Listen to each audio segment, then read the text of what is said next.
Звук, тихий, мягкий, но настойчивый, разрезал давящую тишину дикой природы. Это был стук.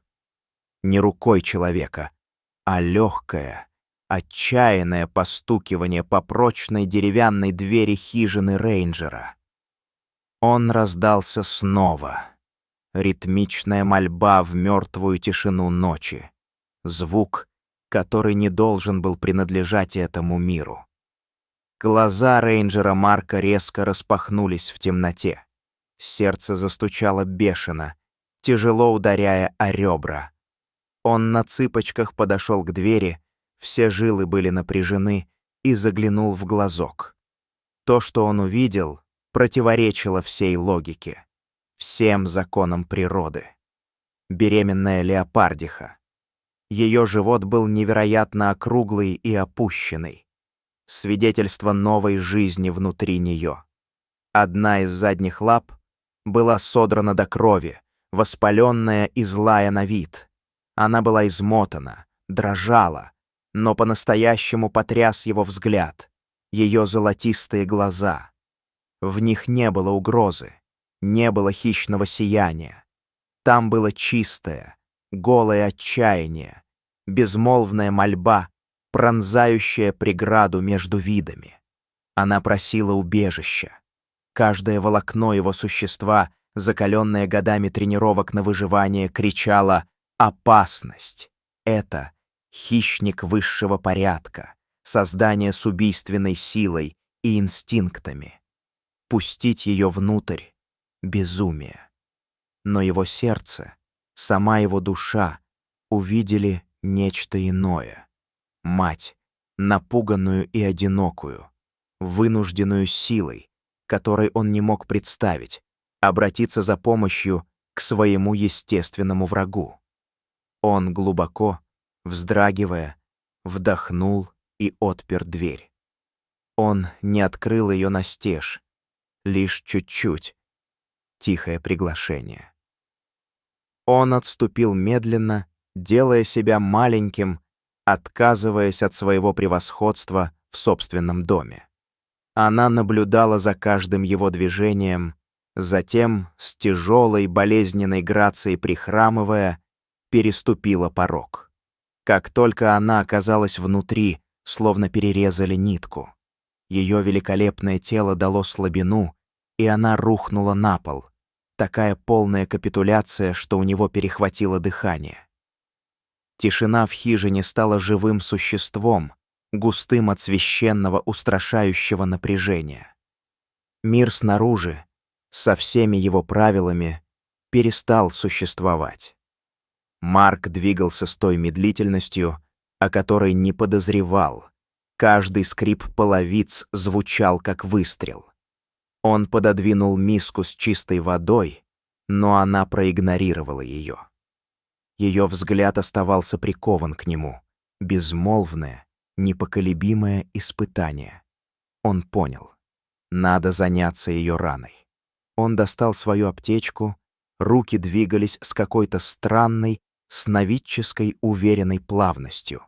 Он опустился на колено, сохраняя почтительную дистанцию, и поднял чистую тряпку, чтобы она видела его пустые, безопасные руки.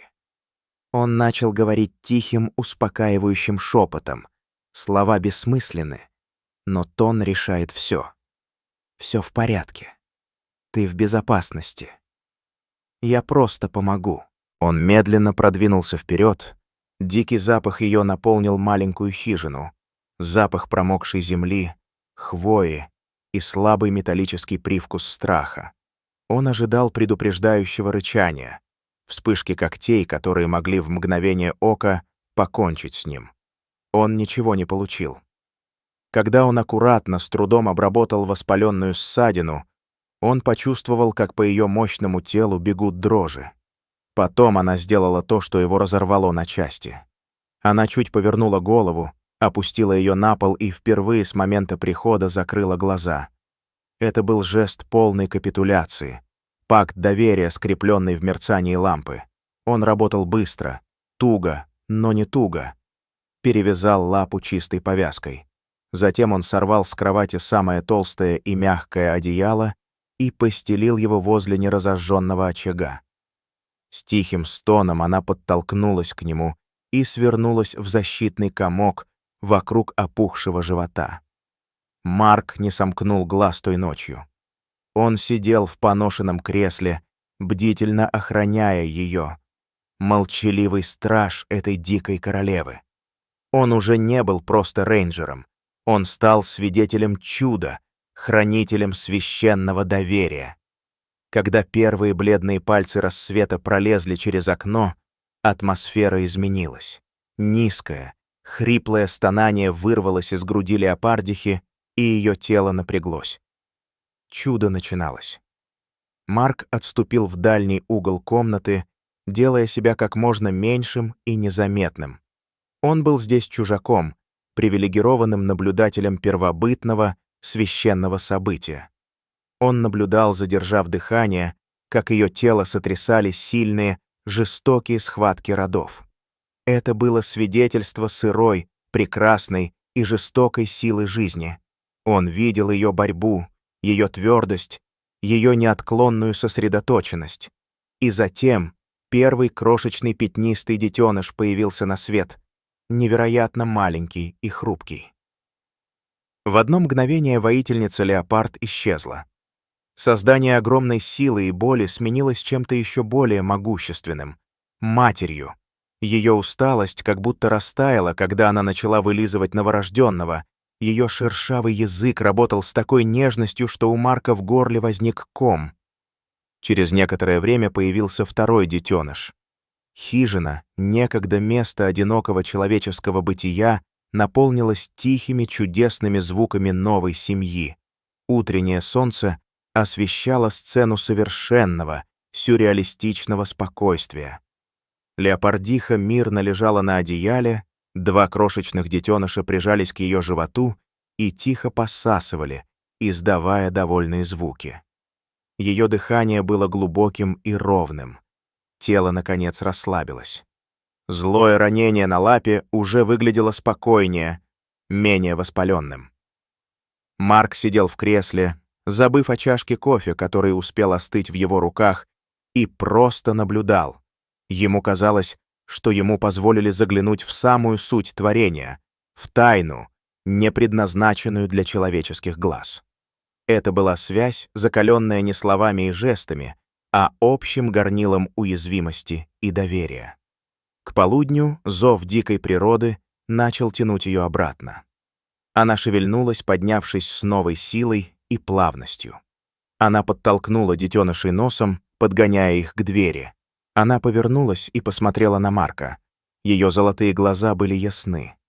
Пришло время. Его сердце сжалось от странного чувства утраты, но он понял. Он открыл дверь, и богатый земной запах леса хлынул в хижину. Она вывела детенышей на крыльцо. Их неуклюжие лапки спотыкались по непривычной древесине, но прежде чем исчезнуть, она остановилась. Она повернула голову и задержала его взгляд на одно длинное, мощное мгновение.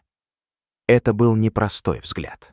Это было послание, безмолвное признание. Это ночь, это убежище теперь, часть тайной истории леса. Затем она с детенышами растаяла в зеленой глубине, оставив после себя лишь невероятное воспоминание. Спустя недели Марк патрулировал отдаленный участок, идя по опасному скалистому хребту, далеко от протаренной тропы. Внезапно земля под его ногами осыпалась. Мир качнулся в тошнотворном порыве гравитации, и он полетел вниз, катясь по крутому беспощадному оврагу. Он приземлился с оглушительным ударом, который вырвал у него дыхание. Огненная, ослепляющая боль взорвалась в щиколотке. Она была раздроблена. Рация раздавлена, не подлежала ремонту. Он был совершенно, ужасно один, пленник гравитации из собственного сломанного тела. Когда солнце начало клониться к закату, крася небо в оранжевые и фиолетовые тона, его охватило леденящее отчаяние. «Вот так все закончится», — подумал он, сознание начало тускнеть.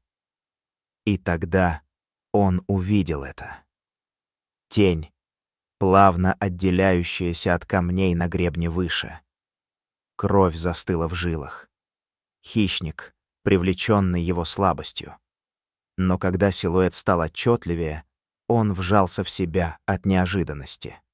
Вспышка пятнистого золота — это была она, та самая леопардиха, а за ней резвились двое уже подросших, игривых детенышей. Его ум встал в ступор от ужаса. Какая ирония! Но она не спустилась вниз, она не зарычала. Она сделала то, что разрушило все его представления о животном мире. Она подняла великолепную голову и издала зов. Это был глубокий, резонирующий и странно ритмичный звук, эхом разнесшийся по каньону.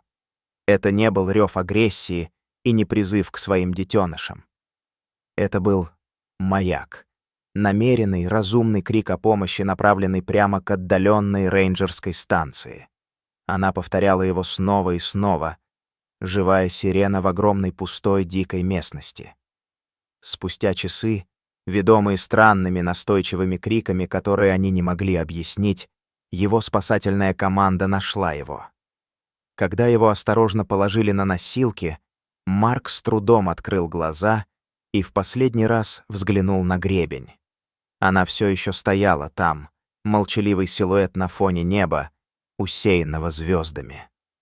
Когда их взгляды пересеклись через расстояние, между ними проскочило глубокое невысказанное понимание.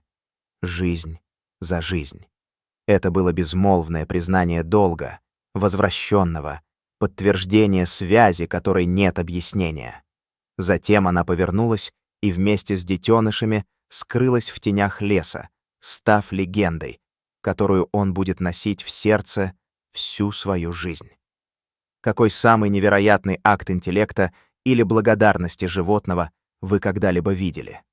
Поделитесь своими историями в комментариях ниже. В такие моменты мы снова и снова убеждаемся. Сострадание — это язык, понятный всем живым существам. Если эта история тронула вас, не забудьте поставить лайк и подписаться, чтобы не пропустить новые незабываемые путешествия в дикую суть нашей планеты.